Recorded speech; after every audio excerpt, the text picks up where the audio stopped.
es cierto que todos los caminos conduzcan a Roma. Los lugares donde podemos ir son casi infinitos. ¿Ya decidiste dónde quieres ir hoy? Piénsatelo bien para no equivocarte. Toma en cuenta que el tablero de ajedrez ha cambiado. Hoy el rey se ha enterado que va desnudo.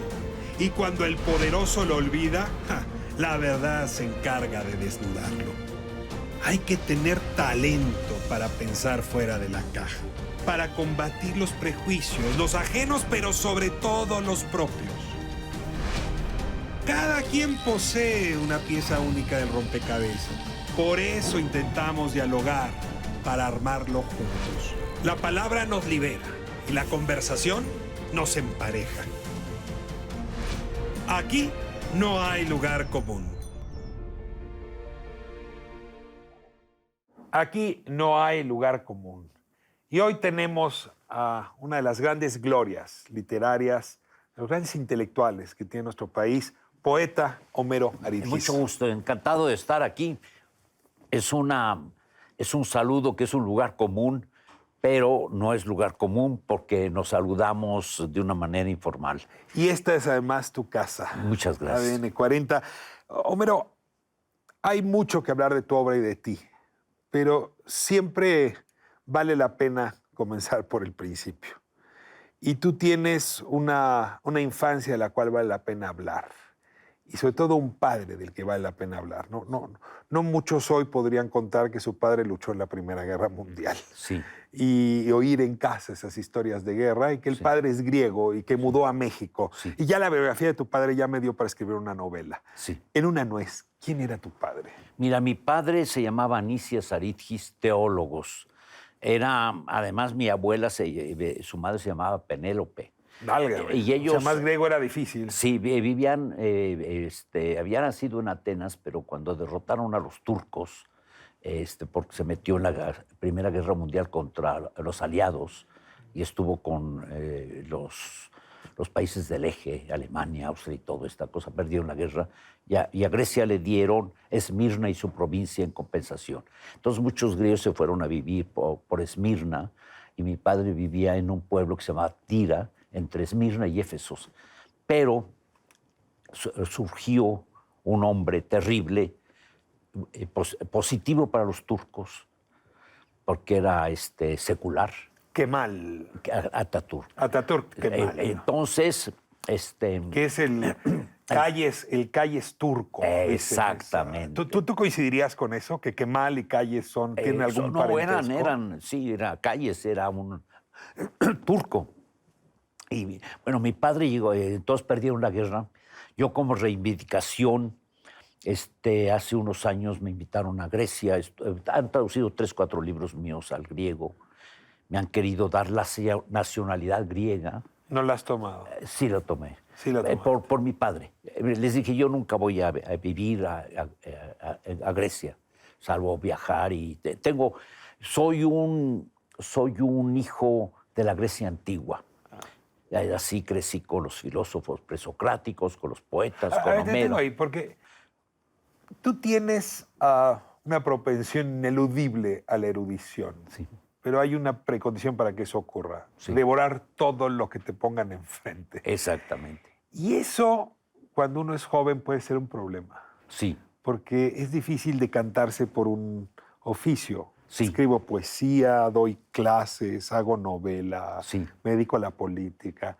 ¿Qué hace un troglodita intelectual para convertirse en un erudito? ¿Cuál es el paso? Bueno, mira, yo tengo una vocación temprana, gracias al destino. Mira, yo cuando tenía 10 años se me disparó una escopeta. ¿Estabas jugando con el arma? No jugué, fue una imprudencia. Yo jugaba fútbol, soccer, y la imprudencia no fue mía, fue de un hermano tonto que le prestaba una escopeta, no podía ni tirar a un tanque de aquí a 5 metros. ¿Con perdigones o con balas? Sí, con municiones, perdigones. Entonces la prestaron y yo tomé la escopeta a los 10 años. En mi casa estaban construyendo una casina, me subí a la pila de ladrillos, pasaron los pájaros y quise tirarles. Entonces, cuando los iba a tirar, hubo un relámpago de conciencia que me dije, si te gustan tanto los pájaros, ¿por qué los matas?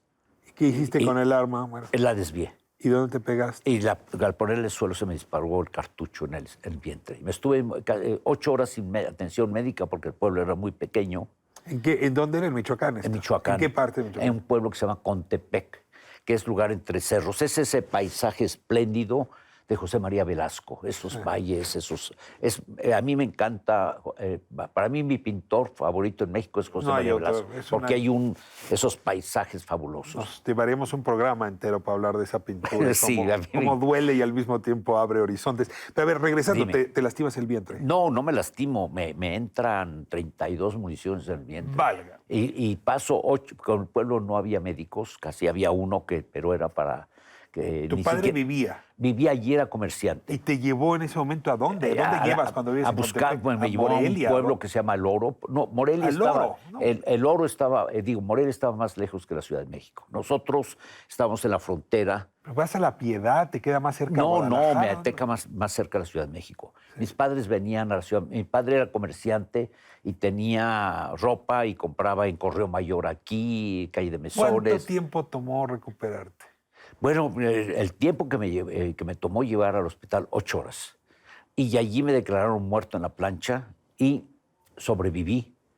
Y cuando desperté, realmente fue un despertar de la conciencia, regresé al pueblo y ya empecé a leer y escribir. A ver, ¿por qué la cercanía con la muerte entrega ese nivel de conciencia a un niño tan pequeño? Bueno, ese es lo que se llama experiencia cercana a la muerte. Hay todas unas antologías de poesía, de relatos, de memorias en que Y se hay habla. ficción también. Dicen que Experiencia. estar cerca de ese túnel Sí. te sí. hace ver la vida. Es un detonar de la conciencia. Allí se han despertado o se han hecho muchos chamanes.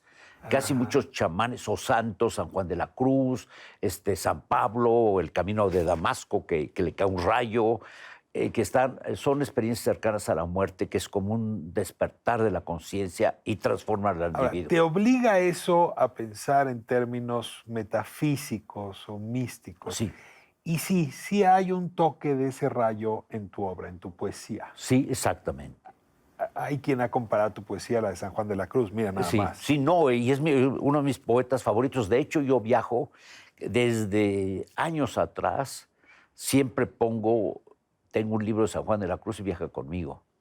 ¿Y es deliberada ese sí. estilo poético? ¿Tú empezaste a oír esa No, no musicalidad? solamente eso. Esos dilemas de la conciencia Sí. y los pusiste en Sí, blanco y no, negro? exactamente. Mira, yo tengo mucha sensibilidad por la mística y por la magia y por la filosofía griega. Y uno de mis poetas favoritos es Dante. Me han preguntado, a veces me han preguntado, te lo digo bruscamente, si mi poeta favorito es Octavio Paz o es Sabines. Sí, no, digo, mi poeta favorito es Dante. Y San Juan de la Cruz en el término místico, pero Dante es el poeta más completo de la historia, porque así como Santo Tomás hizo la suma teológica, Dante hizo la suma poética. ¿En El qué Parnaso, momento el niño convaleciente que toma conciencia, que empieza a leer desaforadamente, se da cuenta que no tiene otra profesión que no sea la de escribir? No fue una cosa deliberada. Yo desperté, regresé al pueblo poeta. Es que mi padre... Como hubo San Pablo, literalmente, con verso las letras. No, mira, en el pueblo donde yo vivía no había bibliotecas, no había librerías, no había nada. Y me llevaron a Toluca, y en Toluca no había librerías tampoco. De hecho, creo que todavía no hay. Todavía si me es una permites. ciudad bárbara, así de barbarie política. Entonces, era una ciudad comercial, de transportes de segunda clase, era todo ese tipo que hasta ahora es. Bueno, entonces sucedió una cosa también fortuita que fue muy importante. Al hospital donde yo estaba convaleciendo, fueron 19 días en el hospital. Un día mi padre, que era el único que leía en el hospital Life, en español, y leía un periódico, seguía las noticias de la guerra de Corea, y estaba un poco, se alimentaba, le interesaba el mundo. Entonces un día iba a conseguir los periódicos a los portales de Toluca, era el único lugar donde pedía. Entonces un día llegó con 2 libros, que me los trajo de regalo. Eran un libro de Emilio Salgari de piratas, que se llamaba Sandokan, y un libro de los hermanos Grimm, El Rey Cuervo, que traía un anexo que se llamaba La Muerte Madrina. Y esos libros me detonaron un amor por la lectura y yo los leí, los devoré en mi cama de convaleciente y le pedí más libros a mi padre. Y al día siguiente fue a la librería, a la papelería, que era papelería de Toluca, y compró otros 2. El Puente de los Suspiros de Michel Sébaco y uno de los Pardayani, todas esas cosas. Entonces, ya el tercer día fue y ya no había libros en la librería de Toluca, ya se habían acabado. Y esos eran libros que habían sobrevivido a lo mejor 10 años, que estaban ahí olvidados. Que hay que leer se acaban, hay que comenzar a escribirlos. Exacto. A ver, uno siempre piensa que Sí. el poeta está Sí. dispuesto a entregarle Sí. al otro Sí. su obra. Y tú acabas de decir, también yo me merezco mi propia belleza, digamos. Exactamente, mira, fui 3 años profesor en la Universidad de Nueva York y tenía muchos amigos poetas norteamericanos, Mark Strang, William Merwin, Allen Ginsberg, varios muy variados. Entonces, Mark Strang era un poeta canadiense radicado en Nueva York y éramos amigos, pero un día tuvimos un cortocircuito verbal, porque escribí un poema que comenzaba diciendo, el mundo es feo, feo, feo, feo. Entonces yo le dije, Mark, es el verso más atroz que he oído en mi vida, discúlpame, porque yo salgo a la calle, me decía, despierto. ugly. Okay. Entonces yo le digo, ¿cómo puedes decir eso? Le digo, yo me despierto en la mañana, veo la luz en la ventana, veo el cielo azul, veo el árbol, oigo un pájaro, veo pasar una niña, veo pasar a un anciano, veo todo ese mundo que se abre delante de mí, y lleno de posibilidades.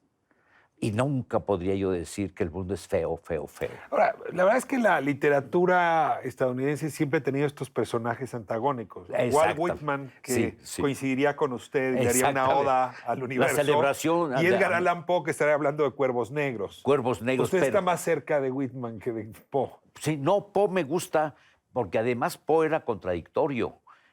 Mira, en este libro que se llama El Testamento del Dragón, yo trato de la Tenemos que hablar de él en un momento. De la Caperucita Roja. Caperucita Roja era un cuento que yo oí por radio y lo leí. Viene de Charles Perrault, que recogió cuentos los cuentos de la mamá Oca, cuentos medievales franceses. Y la Caperucita Roja era un cuento que en la Edad Media servía para prevenir a las niñas de la pederastía. De los lobos feroces. Claro. Entonces el lobo feroz se come a la niña y a la abuela. Entonces era un cuento ejemplar. Y en esa tradición después viene Nabokov con la Lolita, viene Novalis con una Sofía von Kuhn, poeta romántico. ¿Por qué Poe sería...? Está en esa tradición. Hay hasta... Pero hay algo, a ver, tienes también gusto por los cuentos de Maldoror. Sí, claro, sí, claro. ¿Te gusta Lautréamont? Sí, también los Y ahí estás hablando de la zona más oscura del ser humano. Es doble. Esa también las has buceado. Sí, no, claro. No llamarías que es ugly, porque Lautréamont no habría comenzado yo no así. diría ugly. Sí, que es esta parte más oscura del ser humano. Sí, exactamente. Que también has mirado de cerca. Exactamente. Y hablando de Edgar Poe, él, hasta Nabokov, el autor de Lolita, se estremeció porque se casó con una niña como de 11 años que se llamaba Virginia. Entonces, era un amante, era casi necrofílico, pero aún esa belleza infantil, que fue su esposa, era contradictoria en su personalidad, porque amaba mucho, casi sus grandes personajes son femeninos. Lady Ligeia. Hay una disputa entre tus críticos cuando dicen Homero es un poeta de lo erótico. Sí. Y otros dicen no. Sí. Lo suyo es lo amoroso. Exacto. Y yo me pregunto, ¿dónde está la frontera entre lo erótico y lo amoroso en tu poesía? Sí. No, yo creo que se confunden. Yo creo que no puede haber lo amoroso sin la erótica. Vivimos en un mundo erótico. Yo creo que la relación hombre-mujer siempre será erótica. Digo, hay el amor platónico, pero finalmente el amor reinante de reproducción. Pero no hay un amor libre de erotismo. Sí, Te pregunto. sí el lo amor hay. senecto, el amor amistoso. Exactamente. Sí, ¿Cabe? son válidos, son válidos. Yo no soy excluyente. Pero acabas de decir, no hay amor sin erotismo. No, el sentido del amor biológico entre el hombre y la mujer. No hay, tiene que haber erotismo. Digo, fallido, logrado, frustrado, pero hay. Es decir, yo creo que es muy difícil definir. Ha habido muchas discusiones Sí. interminables. La diferencia entre sensualidad y sexualidad, por ejemplo. Sí, ¿dónde está la tenue La frontera. ¿Dónde está la frontera entre amor y erotismo? Entre el amor juvenil y senil. Mira, había un Te poco... pregunto si la diferencia podría ser las emociones que vienen de nuestra biología Sí. y las emociones que vienen de nuestro cerebro, que en algún lugar son sí. ambas son biológicas, Sí, sí, pero, claro. pero sí traen orígenes distintos. Sí, si la exacto. sexualidad es más biológica. O se mezclan. ¿No? Hay un poeta irlandés que a mí me gusta mucho que se llama William Butler Yeats. Entonces, en un momento dado, pasando sus 70 años, como un acto de afirmación de su senectud, dijo, solo me queda la lujuria y la cólera. Los extremos. Los como- extremos. A su edad para sobrevivir, digo, para sentirse vivo, la capacidad de enojarse y la capacidad de amor. A ver, me estás hablando del dragón. Sí, sí. El testamento del dragón. ¿Es el testamento de Homero Aridgis? Sí, es mi testamento personal. Mira, yo no tengo... ¿Qué es este libro? Porque no es una novela, Sí. no es un libro de poesía, Sí. y al mismo tiempo hay narración novelada y hay poesía. ¿Qué, Sí. qué es? Te lo voy a el testamento del simplificar. dragón? Mira, en la portada es una portada que viene de la primera imagen del dragón en el occidente que la trajo Marco Polo de sus viajes. Yo me costó un trabajo terrible encontrar la primera visión. Antes de Marco Polo no hay dragones en la ficción Tal vez, europea. tal vez, pero esta es la imagen del dragón que conocemos, que la trajo de China.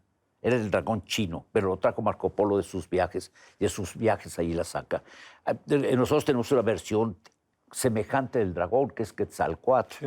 la serpiente emplumada, que el dragón es una serpiente emplumada que vuela. Es semejante, pero son mitos, el chino, el mexicano, y a lo mejor se encuentran. Digo, no es una... Pero otra vez, ¿no? Los opuestos que producen Sí. nuestra imaginación. No, y mucha mitología mexicana tiene correspondencia con la China o la India, etcétera. Bueno, entonces pues, ahí se tocan. Pero lo que pasa, realmente es un libro que es un testamento. Yo no voy a dejar a mis hijas, ni me voy a dejar una memoria de mí mismo, de propiedades. Yo no tengo compañías de teléfonos, yo no tengo refinerías, yo no tengo... Por andar siendo poeta, ¿ya ves? Exactamente, pero Te has soy... quedado de comerciante como tu papá. Sí, a lo sí. mejor... No, pero mi padre fue un pésimo comerciante. Ah, mira. Pésimo, porque tenía una tienda y allí llegaban todos los niños del pueblo a pedir de dulces y él se los daba. Y teníamos un cine que se llamaba el Cine Apolo. Y en ese cine, los domingos pasaban películas y todos los muchachos jóvenes del pueblo esperaban a que comenzara la función y venían a su tienda. Entonces, un momento dado, decían, señor Nicias, mi padre se llamaba Nicias, ya comenzó la película, déjenos pasar. Y abría las puertas y pasaba a todos. Era pésimo comercial, no cobraba ni... O sea, era tú lo te- opuesto a Carlos o sea, Slim, tu digamos. testamento será mejor que el de tu padre. Exacto. Y además Bueno. tiene alas de dragón. Sí, pero deja explicarte lo Sí. del testamento. El testamento son mis experiencias existenciales, los libros que me han influido, los poemas que me han gustado, y yo lo llamo experiencias propias y también sabiduría prestada, porque nosotros somos como una cámara de ecos en la que estamos a veces hablando de retirarnos del mundo y estamos citando a Horacio, Fray Luis de León, a un poeta latino, un poeta griego, un poeta español o francés. Nosotros como seres humanos somos una cámara de ecos que estamos repitiendo. Y eso es este libro. Es esto. Ordenado solamente por el alfabeto. Alfabeto, porque ¿cómo concilias tú Platón, la caverna de Platón, que es una alegoría que puede Con la aplicarse oca, pues porque uno con es la con oca, P y la otra es con con O. Caperucita Roja, Se acabó. y cómo con Parménides su concepto de Dios, que es el uno, y de Dante, Diccionario Beatriz. para seguir a Homero Aridgis. A ver, se nos está yendo el tiempo y no Sí. quisiera dejar fuera Sí. esa otra expresión, ese otro desdoblamiento de tu personalidad. el activista en temas ambientalistas, Sí, sí. muy temprano, 1985. Sí, El embajador sí, y en ese sentido el hombre público. sí. Dediquemos 3 minutos. Sí. ¿No te alcanzó la poesía? ¿No te alcanzó la literatura? ¿Tenías que entrarle e intervenir a la sociedad desde las otras Sí, fórmulas? sí. No, mira, yo puedo decir que decidí vivir así como un santo, como un sacerdote en un estado de gracia. Yo decidí vivir en un estado de poesía. O sea, estar abierto a la poesía cuando llega. Así, estar siempre predispuesto, desde siempre. ¿Hay poesía en la embajada en la UNESCO? No, pero yo como me pasó una vez cuando gané una beca del Centro Mexicano de Escritores en 59, muy temprano. Entonces había un poeta nicaragüense que se llama Ernesto Mejía Sánchez y salió conmigo del Centro Mexicano de Escritores. Yo, novato, recién llegado a Michoacán y todo eso, que me dice, oye, ¿qué vas a hacer después? Y le digo, ir a tomar un café. No, después que termine la beca, me preguntó él, dice, ¿de qué vas a vivir? ¿Tienes una profesión? Le dije, no, sin profesión es escribir. Pero ¿cómo vas a ganar dinero? Le dije, no sé. ¿Por qué no te pones a hacer una carrera de profesor, de ingeniero, de médico, lo que sea? Le dije, no, es escribir. Dice, es muy arriesgado. Y le dije, tomo el riesgo.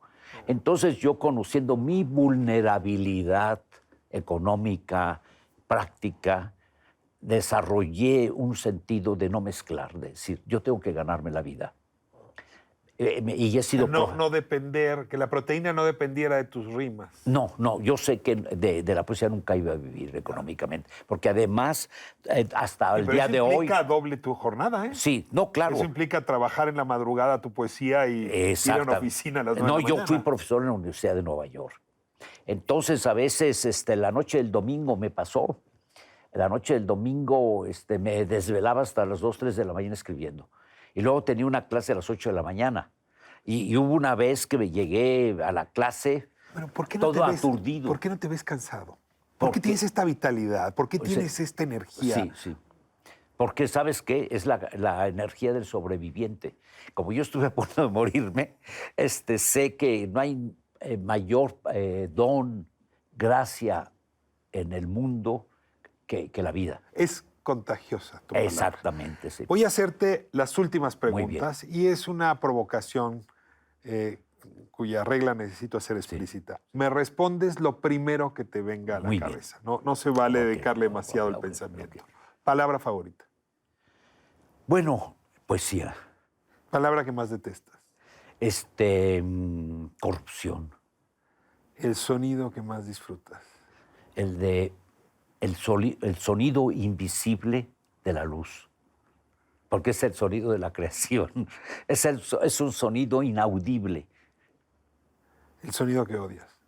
El de los chirridos, la voz de muchos políticos, la demagogia, las máquinas así que están destruyendo el silencio. ¿Te hubieses imaginado una profesión muy distinta a la que ejerciste? Lo que me hubiera gustado ser, y amo mucho, es la pintura y la música. ¿Y tenías talento? No. Para la música soy sordo para reproducir sonidos, aunque capto de inmediatamente el ritmo como las palabras. Tengo un sentido del ritmo de las palabras, pero así. La pintura, donde quiera que voy, lo primero que visito los países, ciudades, son los museos. Entonces yo vivo con los pintores, así, pero amo la pintura, el arte. El arte ha sido, pero no tengo capacidad de... Te has definido como un religioso sin religión. Sí. Un día vas a dejar este planeta. Sí. Y alguien más allá te saldrá a recibir. Sí. ¿Qué te gustaría que te dijera a la hora de verte? Bueno, mira, yo creo en Dios. Y tengo un dicho que he tomado los españoles que me gusta, con cierto anarquismo. Dice, debajo de Dios, ninguno. Entonces yo no acepto curas, rabinos, imanes, pastores, nada intermediario entre Dios y yo. ¿Qué quieres que te diga Dios en el último momento o en el primer momento? Que me pregunte qué fuiste en la vida, hijo, y yo diría poeta. Poeta Homero Aridgis, bueno. Con usted no hay lugar. Gracias. Qué gozo gracias. para la audiencia. Muchísimas gracias por su Al contrario, Ricardo, es un placer estar en un lugar que no es un lugar común. Sí. Y sin embargo aquí construimos un espacio, un amigo común. Gracias. Nos vamos próximo sábado, 7 de la tarde, ADN 40. Aquí no hay lugar común.